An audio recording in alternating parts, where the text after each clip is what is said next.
काळपांडे, मी कासमपूरवरून आली. मला शिबिराची माहिती पहिले शोभा, आमच्या बहीण आहे शोभाताई बकाल, त्यांनी दिली.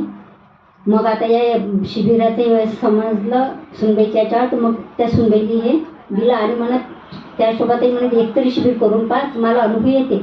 शोभाताई चांगल्या झाल्या. हा, मग म्हणून मग त्यांनी फोर्स केला. मग मी पण आली, मला पण उत्सुकता आली आणि असं वाटते की परत त्या शिबिरात यावं. कारण माझा जो वाताचा हे होता तो पण कमी वाटू. आमच्या वहिनीच्या बहीणबाई आहे आणि 2 किलो वजन पण कमी झालं. मी स्वाती विजय पांडे दर्यापूरून आले. इथे सगळ्यात पहिली गोष्ट मला आवडलेली म्हणजे इथे प्रशिक्षणार्थी किंवा शिबिरार्थी न म्हणता साधक म्हटल्या जाते, त्यामुळे हा शब्द मला फारच आवडला. यांनी आपला एक दर्जा उंचावल्यासारखा वाटला. दुसरी आवडलेली गोष्ट म्हणजे आपण पदार्थ सगळे शिजवून वेगवेगळे पदार्थ तयार करतो, वेगवेगळे त्यात मसाले घालून सगळं घालून यात खूप व्हेरायटी करता येते आपल्याला, जी आपल्याला मोजताही येणार नाही. त्याचं रेसिपी बुकही निघणार नाही, एवढे मोठे हे पदार्थ करता येतील. पण कच्च्या भाजीपाला म्हणा किंवा फळं म्हणा, यामध्ये आपल्याला विविध प्रकारच्या डिशेस करता येतात. हे मी पहिल्यांदा बघितलं. हे मला एक कौतुकास्पद वाटलं आणि छान रुचकरही असतात, त्या पौष्टिक तर असतातच.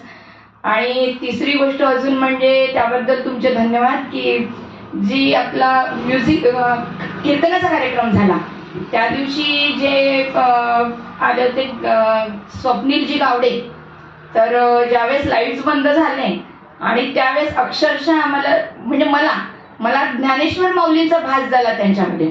तर ही एक अनुभूती मला या शिबिराच्या माध्यमातून आणि काळे परिवाराच्या माध्यमातून मिळाली. त्याबद्दल त्यांचे खूप खूप धन्यवाद.